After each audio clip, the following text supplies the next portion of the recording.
Good evening, everybody.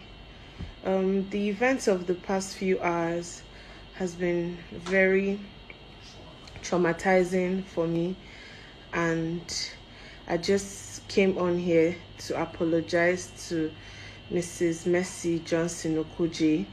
I was misinformed, and I didn't have first-hand information of everything.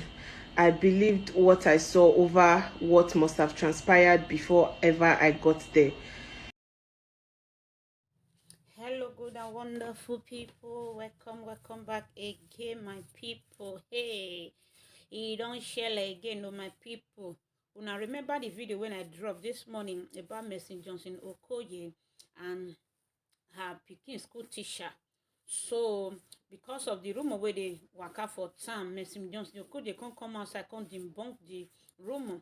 Okay, my people, make una come hear from the teacher. Man, now the teacher don't finally come apologize to Mercy Johnson Okoye and the family. Say he no know, say na misinformation. Hey, my people, after they don't scandalize the name of Mercy Johnson Okoye, wetin dey happen to all these actress, my people? I no just know. I just dey feel for them because they just dey from one palaba they enter another one, my people. Make una come see gbege for time, my people. Hey, don't read, my people. Hey, okay. The lady come outside come talk after Mercy Johnson Okoye don go meet am for office, but she was not there. Come go debunk the rumor wey dey waka say she no carry any agbewu or baba alaje come school, but who come go dey talk am for air say she carry baba alaje and agbewu come school. My people, Mercy Johnson come vex. Una think say people wey no dey talk, wey dey always dey laugh dey go say they no dey talk. Mercy Johnson provoke come outside come tell people, some of her fans and the teacher who go do that live who for air say for school say Mercy Johnson get money, say she use agbewu take scatter school. Before you know, my people, the teacher don run come outside come apologize come say him be talk he no talk again. He no know one, he no know two. You understand? Say he no even know wetin dey happen. Na so we see the matter, my people.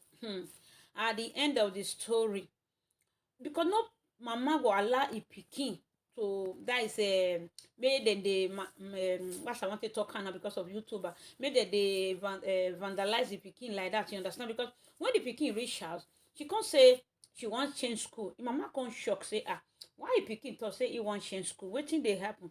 Before pikin go come open mouth dey talk say he wan change school, you know say water don pass garri, my people. Like she just come say no, she no go gree. Now the matter make am go report to her husband. The husband come say, you know, so everybody know you feel like you like that. So now I just like the way she say go debunk the rumor, because once your name, your picture don't enter the social media to carry and comot, oh my God, now another thing. You understand? Before you know, now they call her husband snatcher. They go say she bring her character come outside. Now only all those ones they fit do. Thank God say she never shook leg in the bush one day since when she take married this our Edo brother wey they call Prince. Okay, my people. So now wetin we see, now I say make I let una know wetin I see. Rather, now I say make I let una know, because this social media of 18, once they don't carry the rumor, it don't waka be that one.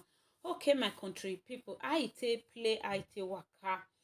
Mercy Johnson, which everybody know as a popular Nollywood actress, his daughter, now he tell him mama say he want change school.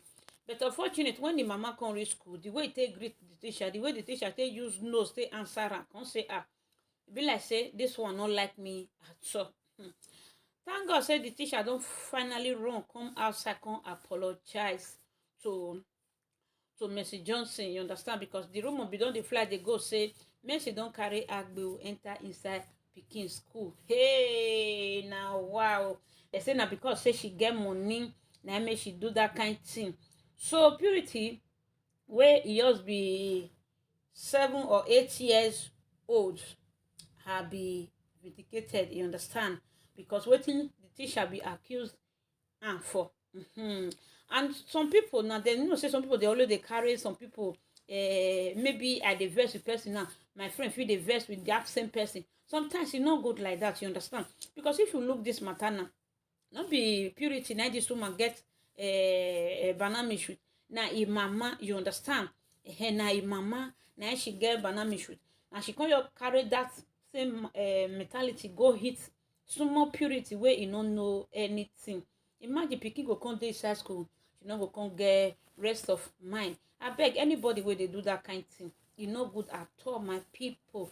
E no just good. Okay guys, before I go continue, abeg, if na the first time wey you dey come across this video be this, or you feel dey watch you never subscribe, but you still dey wait for my people, abeg make you try make you subscribe and also on your notification bell, so that anytime wey I take dey upload, then you go dey be the first person wey they go just dey bring and come dey give.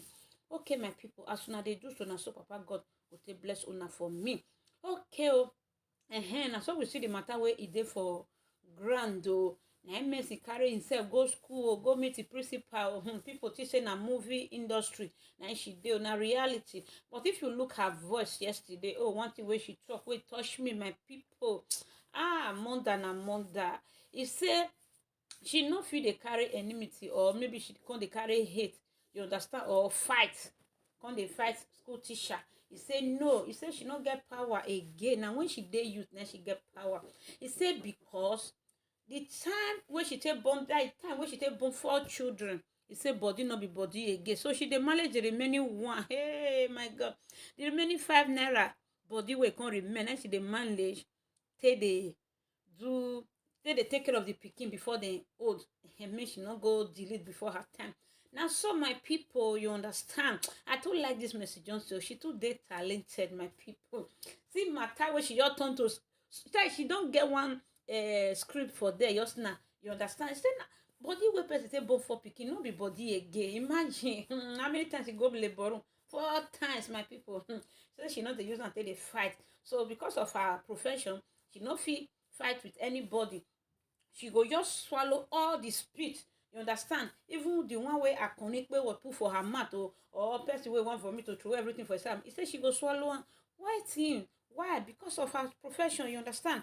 She no want touch, she no want make people talk, say, and because say you get money. Okay, now just hello, you want ask teacher question. Now she ask. The next thing, now she go find herself for internet, begin to talk, say, she carry Agbo, then Babala, you come school with trailer of them Hausa hencemen. Hey my people, now what for people not cheap, we not go here.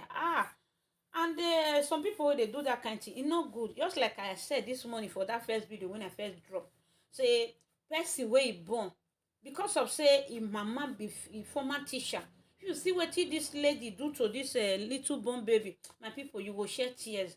You understand? It come out the eye because of say mama fail for school that time when she even did NYNC. My people, I don't understand why some people get strong mind like that.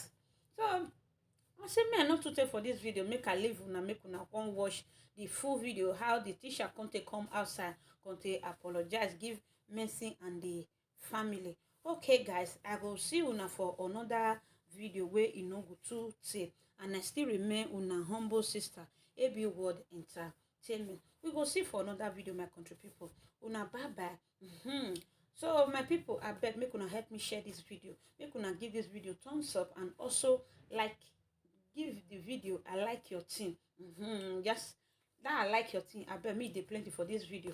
You understand? Make this video go viral so that people will get that kind heart to take the wicked another person picking, make them comot that kind man after they don't watch this video. So I can't say me I still use opportunity. They Mercy Johnson say make she still find a place in her heart to still forgive the teacher, as well as she can still come outside say she was misunderstood or misinformed. You understand? Just like the way she. Good evening, everybody. The events of the past few hours has been very traumatizing for me, and I just came on here to apologize to Mrs. Mercy Johnson Okuje. I was misinformed and I didn't have first-hand information of everything. I believed what I saw over what must have transpired before ever I got there. So, and I based my judgments based on that. And I'm very sorry for whatever issues I may have caused her family, and whatever trauma I must have caused them throughout the whole of today.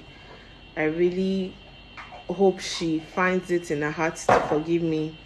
And I've been receiving several in the past hours, and it has been very disturbing for me. And I just came on here to say I'm sorry and to ask everyone to please take it easy on me, because my mental health should be paramount to everybody.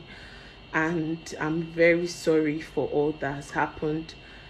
I would next time try to be more informed and not base off my judgment upon what I just see at a scene of any incident at all. I have great love for Mercy, and I would never wish her bad. I would never wish her children bad.